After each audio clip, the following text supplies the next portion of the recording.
bubbly character, giggles and laughs. Chloe? Woo, biggest loss. Make one warm and welcome. Her infectious laugh and smiles make you feel like she is defying the word boss. But do not be fooled. She is a lady who has defied so many odds from within and around her, and a boss in her own right.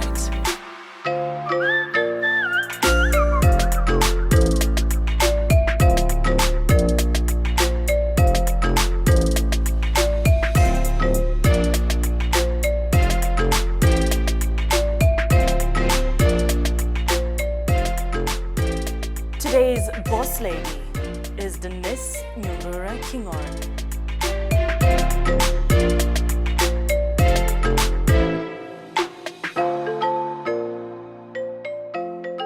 A name you might not be very familiar with, a last-born and only daughter of a family of 4, perfect nuclear family. Bred in Rongai, Kenya, studied in Loreto Valley Road, and packed up to get a degree in Malaysia to pursue graphics design. But does she practice it? To me, graphic design was the one career at the time which I felt was creative, would allow me to express creativity. When I went to college, when I went to campus, I did graphic design for 2 years, and then I realized that studying graphic design was the technical bit of creativity. And then I told my father, listen, I've learned everything that I need to learn technically. I really don't want to be behind the computer designing. I want to tell the person designing what to do. Now I have enough knowledge to tell them, but I want to now learn how to manage them. So I switched to mass comm. Coming up next. Danice is a lady, obviously, that's a bit obvious. 30, went through a depression. I am a wife, I am a daughter, I am the sister to one amazing brother. I'm a bit cheeky. I am currently a VP commercial. I'm a Leo. I'm consistently happy. I love laughing. I love cooking. Always say I'd rather read a trash novel than watch trash TV. It was a long, funny story of coincidences. I love the outdoors, but because my husband loves the outdoors more, he's consistently dragging me to things like camping. And I'm slowly getting to enjoy that a lot more, even though the thing is that I think I love being indoors more than I like going out.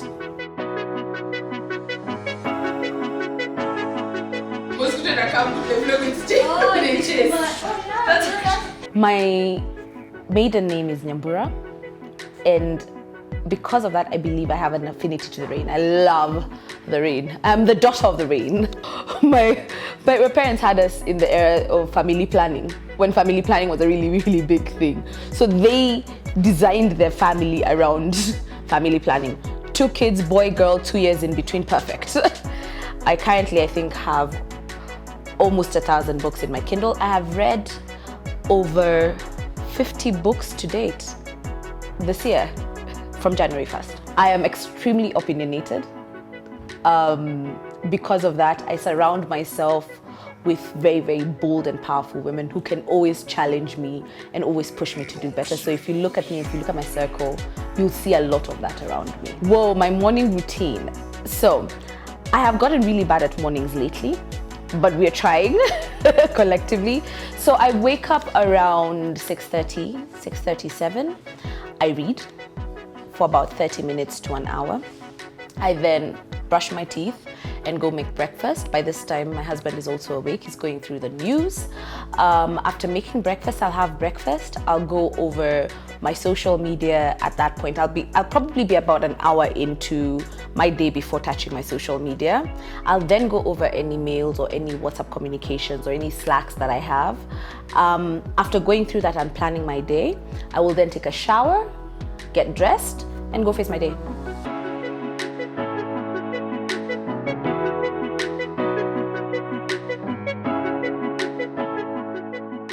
After her study period, it was her time to come back and practice what she learned. But was she able to do so? And then I left Malaysia and I came back. After coming back, I went through a depression.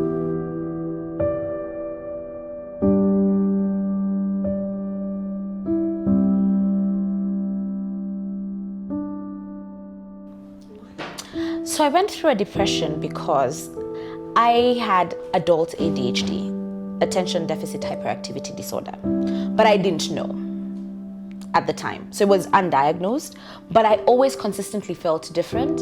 I felt misunderstood. I remember the first time I spoke to a psychologist or a psychiatrist, I just kept telling them, I feel like my mind is the Autobahn and things just keep racing through it at 300 miles per minute and I can't seem to catch any.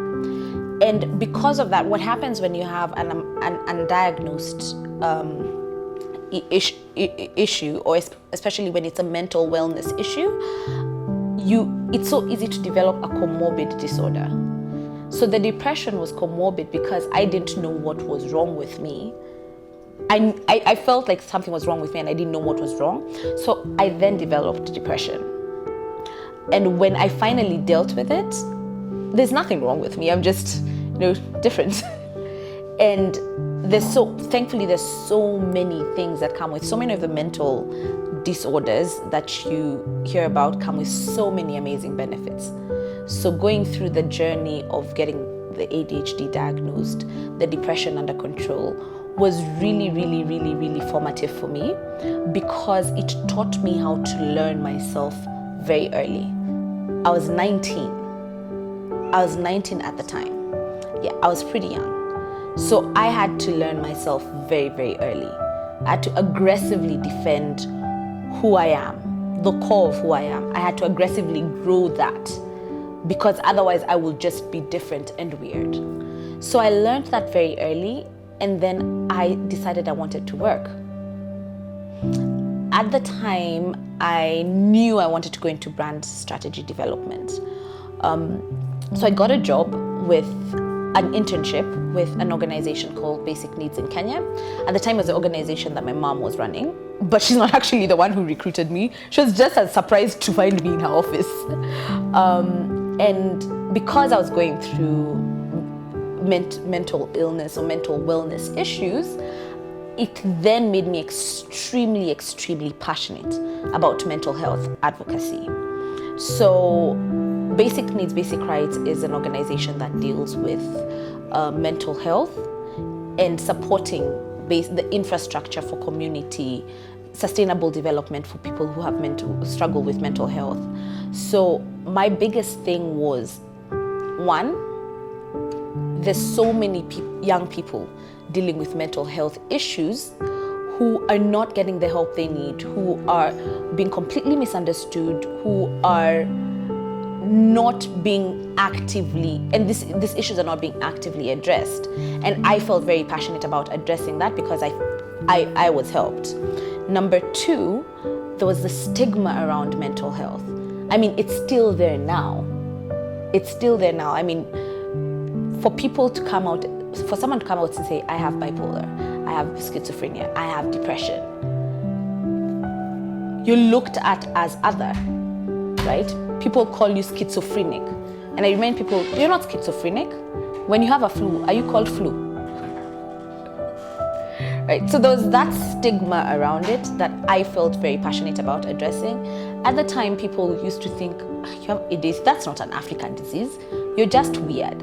I'd say, by the way, imagine that's your opinion of me. It's not who I am. So addressing that stigma. And then three, addressing the infrastructural issues around mental health. At the time, that was 2009, less than 1% of the overall health budget went into creating infrastructure for mental wellness. And to me, that's sad because it all starts here, right? If we don't have facilities and infrastructures to treat this, and the health budget in and of itself is already really, really quite stretched. So if less than 1% of an already stretched budget is going into mental health, that's pennies. How are we supposed to have a healthy nation?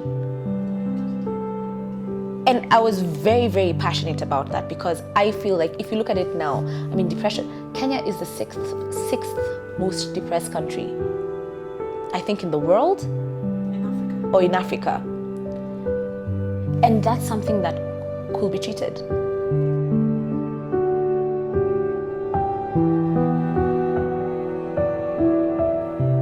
Danice was able to fight for mental illness, fighting for herself and fighting for others. But will she be able to overcome this setback? Will she be able to finally practice journalism? Let's find out next.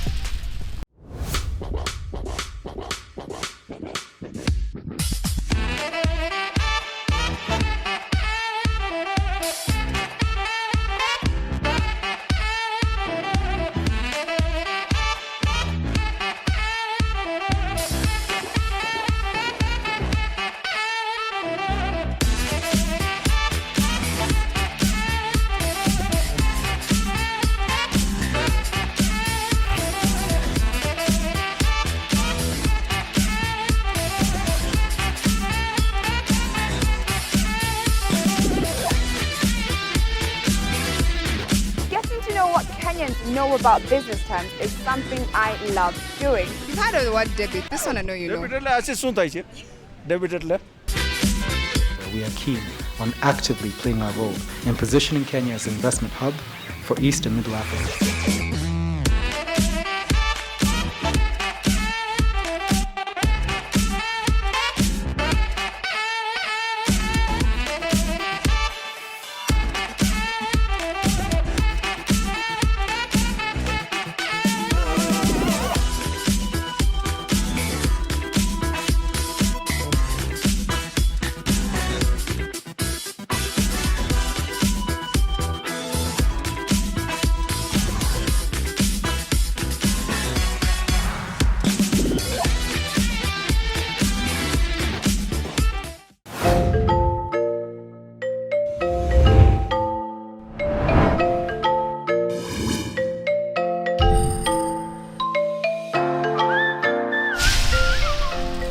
Coming up next. The account that I was coming to run across Africa gave us a termination letter. Oscillating between fever, this is my time.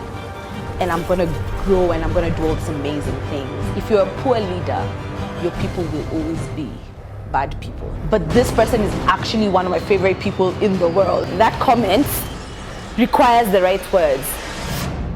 With 10 years in the media industry, yes, 10 years, Danice has matured to be one of the most sought-out personalities. Or so she says. I was recruited into an advertising agency, Scan Group, at the time Media Initiative East Africa. It was a long, funny story of coincidences, but I was recruited as a trainee media planner. And then I worked my butt off to get to where I am now. Advertising for me was, it's an amazing industry. It's full of nuances.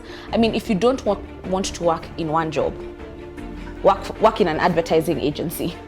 Because then you're working, look, I've had clients from almost every FMCG category. I've had clients who are banks, oil companies, beverage companies, you know, Coca-Cola, Unilever. I've had such a variety of clients, and I've had to learn their category and their industry. So I never feel like I used to walk into the office and say, who am I today? Am I a banker? Am I a personal care practitioner? So it really, really expanded my knowledge. It broadened my view of the world. I was consistently challenged. I was consistently pushed. My job was creating connections for brands with audiences. So figuring out what about this connection will make it special for both the brand and the audience. How do I create that experience? I then got an opportunity after 2 years to move to Tanzania. I moved to Tanzania to handle the Vodacom account and then grew from there. I came in and in July. I came in July and I was right in the middle of the pitch. I landed on maybe Thursday. I landed on Wednesday at maybe 11 p.m. The next day at 7:30 a.m. I was in the office. I mean, we were running. We're pitching. And immediately I finished that pitch, the account that I was coming to run across Africa gave us a termination letter. Yes. And so here I am, I've just taken this new job, and the account I'm coming to run is gone. And it was a very, very, very formative time for me, because my then boss, the GM at that time, left, got another role and left. So here I am, I've been left with the team. Because we've lost an account, we had to lose a number of people. It's a team that, I mean, I've worked with the individuals before because I'd been in the company for a long time, but I've never worked with them as a unit. I've not been in Kenya for most of my adult life, so I'm still relearning Kenya, and I had to grow very, very, very fast. I'm now in a position where it's no longer just about my desk job, but it's also about relationships, developing business, relationships with a team, running a team. My mother consistently used to call me and remind me, if it was just about doing your job, if it was just a media plan that was required, you'd ace it. That's the easiest part of your job.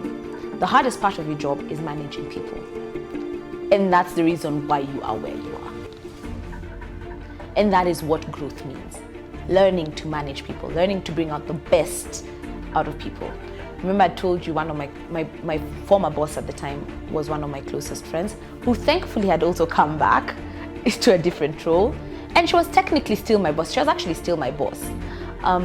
She had taught me that there's rarely such a thing as a bad team person. Often it's a bad leader. It's a poor leader. If you're a poor leader, your people will always be bad people. So that was, again, a very, very formative part of my life, because I'm in a relatively new relationship. For sure, I'm in a new relationship where we're now finally together. I'm in a new role. It's a higher leadership role. And I learned a lot. I then got another great opportunity within my company. So I got engaged on August 22nd, my birthday, 2017. And immediately after that, I got an opportunity to go back to Tanzania as GM accounts. Now, I'm freshly engaged. I remember the week after my engagement is when I was having this conversation. I'm freshly engaged, having a conversation with my now fiance about I might want to move back. Like, this is such an amazing role. It was an amazing role because I'd been in advertising, the various disciplines. There's media, there's creative, there's PR, there is experiential. So there are very many disciplines. I was in the media discipline. Now, media makes you have to think about everything because you're the person who connects whatever everyone else is doing with the people. So buying media, making connections, where should the message go? That's my role. But then I had no hand in any of the other disciplines, with the exception of the conversations that we had. The role that I was getting was my advertising job wet dream, because I then was going to oversee all the various functions in the agency. And I was excited. Imagine being able to sit and finally say, listen, I have a view of you, I have a view of you, and I have a view of you. And this is how we can all come together and make this amazing. But how did she get to be the vice president commercial at Zumi? At the same time, I was having a conversation with my now current employer, Zumi, and we'd been having a conversation for a long time. I loved what they did. And they kept telling me, come back, come, join us, come, join us. And I remember calling my mom and asking her, Mom, how did you do it? Zumi is an organization that started out as an online magazine and bloomed into an online community of women. We are custodians of an online community of women. If anyone knows me, they know I'm extremely passionate about women and things that affect women and anything to do with women. I'm passionate about how brands connect with women. So to me, that was I don't even look at it as a job. I look at it as a passion project. It was a startup when I joined. We still are a startup. We will consider ourselves a startup for the next 10 years because we work like a startup, right? My boss, my CEO, Sabrina, and her co-CEO, William, brought me in with this vision of championing growth in terms of revenue for the company in whatever parameters, whether it's advertising revenue, whether it's revenue through innovation and through content partnerships, whether it's revenue through, let's say the audience wants a hair brand from Zumi. We create a hair brand, we retail it, we take it to market. That's still revenue. So my job is championing revenue growth at Zumi. So we've got various buckets of revenue. Under advertising and commercial, we have just digital ads. So if you look at the Zumi platform, we're on websites, we are on social media, Facebook, Instagram, YouTube. We create content and put it across all our platforms. You could either buy just a digital ad or banner ad to put on our website, or give us your banner to put on our social media, right? We could write articles for you. So you tell us what you want to communicate, we write articles, we put it across our website or Facebook. We could integrate you in our videos. So give us your ad and we'll put it in our videos. Or tell us what you want to communicate to the audience, and we will integrate you into any of our native content. We've got various web series that go out, weekly wrap-up, shopping on a budget. Leveling up and up and up is good, some people would say. It's great. But for a woman of her stature, how did she manage to balance her work and family and social life? We sat and we had multiple conversations with my husband. I remember speaking to my mom a lot. I remember my mom telling me about this, how she went through similar challenges. She made her own decisions. At the time she had an opportunity to go study. She decided to stay back with her family. And she told me how she made the decision and why. And I am blessed with one of the most supportive families. My husband is really supportive. They all said, okay, you've gone through the pros and the cons. How do I support you? How do I make the decision easier to make for you? What is my role in supporting you, in supporting your greatness? And so I took the role and I went back to Tanzania. And I was in Tanzania for 8 months. Now, in this 8 months is where I ended up even losing more of myself, because I now have this kick-ass role. I have leadership in a space where I am able to make decisions that cut across the full agency. And I loved it. But the agency Tanzania is also going through I'd say an economic hiccup. So it was tough times. And the agency was going through a tough time. And we had to work really, really, really hard. Thankfully, it was the team that I'd known from before when I was there. So there was no transition period. It was, we are in and we've hit the ground running. And the team was a team I loved. I still love. I mean, they're still my friends. And they all were extremely focused. And they kept saying, Danice, what are we doing? And my management partner, Ruben, my country's manager, still up to date, one of my very, very close friends, same thing. He'd be like, yo, you know we're doing this. So I felt a lot of support. I felt a lot of support from HQ. And then I have my now fiance on the side. I won't lie and say that was easy. That was one of the toughest times I have ever gone through in the grand scheme of being a boss lady. Because we are pitching at a minimum of twice or thrice a week. We have long nights. We don't have weekends. I have my fiance who is feeling the disconnect because I'm working so hard. I'm so tired. I remember Easter of 2018. I'd worked so hard, and the team had worked so hard that we kept a countdown for Easter. We kept a countdown for Easter because we knew this is 4 days of rest. And I was supposed to go on a road trip with my husband. And I called him and I was like, yo, I can't do this. I can't. And he was furious. You can imagine, I mean, with good reason. He was furious. He's like, yo, you can't, we barely see each other anymore. Danice started in a world where you had to do everything twice. The analog era. Now, we're in the digital era, and I couldn't help but think how big the change was. To me, it's just the way of the world now. Social media is the TV of nowadays. There are young people who will never see a newspaper, right? There are young people who don't watch TV. They watch their phones.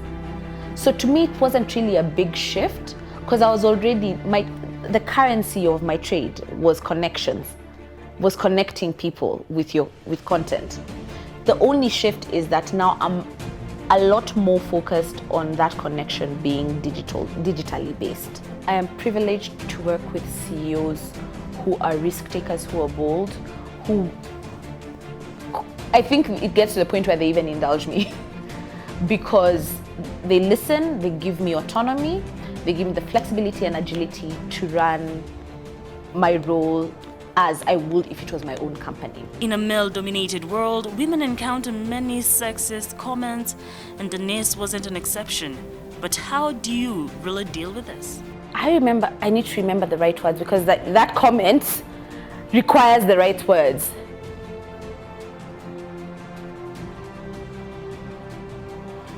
There's a guy who once told me, why are you here wasting your legs and your face? You should be married by now with children. It was back when I was in Tanzania. Why are you wasting your legs and your face? And I remember thinking, you actually don't know what to say and this is after we've had a good meeting. We've had a good meeting, right? So I'm wondering, hiya? Wait, did you just ask me that? And I replied, well, if I didn't waste my legs and my face, you wouldn't have gotten the kind of work that you got today. But don't worry, I'll take your stuff and I'll take your comment and advisement. There's this, I think it's Naira Wahid, who said, or Rupi Kaur, I'm not so sure, one of them said, at what point did a man forget that their first country was their mother? Their first country was their mother's womb. At what point did they forget that they are women? Where they came from and who they are. I believe that we have to actively start changing that. Those patriarchal norms, we need to start changing them ourselves. One of the biggest challenges is being dismissed as emotional, right? When you want to make a point, people will say you're being emotional about it. When you try to defend something, people will say you're being emotional about it. And your male counterparts will do the same thing without being told they're being emotional. I had to learn how to change how I speak when I need to defend a point. Bring my voice down. Speak slower. Like literally, instead of speaking like this, I will speak like this when I need to defend my point because then I don't seem emotional. Having to change who you are for people to take your point seriously is a very, very, very real challenge for a lot of women in leadership. Final word. One, it's very tough being young and a woman in a leadership position.